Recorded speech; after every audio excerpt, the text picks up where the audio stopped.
Hello, everybody. I'm Helena. I'm a psychologist, and I'm around 10 years doing this profession.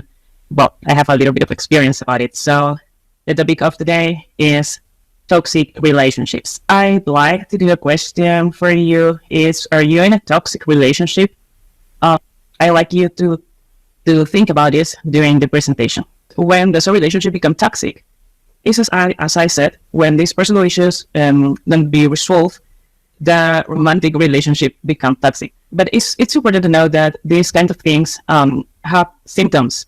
A toxic relationship, it isn't something that overnight. It's something at across the time over the time. We have some symptoms about it, and the first is invasion of the personal boundaries.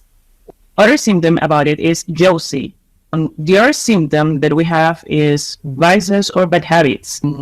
This is the case of a girl and a guy that they met at a party, and then just a month later, they start to date.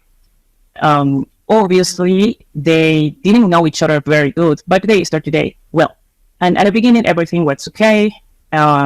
She was very happy with him. She was in love. She liked him. In this case, he started to ask her about photos, like selfies of the place where she was, but then he wasn't satisfied about just the selfies, and he wanted the exactly location of her too. She started to noticing something, but she liked it, so she decided to forget it and continue the relationship. One day, her schedule changed, and she wasn't at the work at the office, and she forgot to tell him. He was waiting at the office, very angry because he didn't know what happened. She arrives, and she tried to explain to him what happened, that he started to try to hit her, a person in the street, because all this was just in the street, called to the police. So finally, they had to go to the police station, and she was in shock. Obviously, at this moment, their relationship, was broken. In this case, she accepted to seek help, but she didn't accept the restriction order.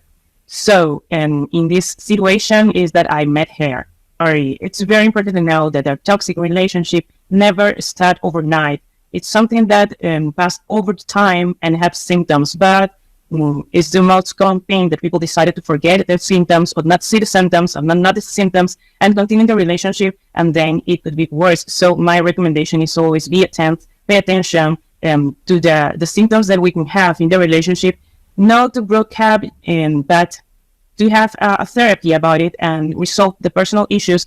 Then in this way we can have a healthy relationship. This is thank for attending.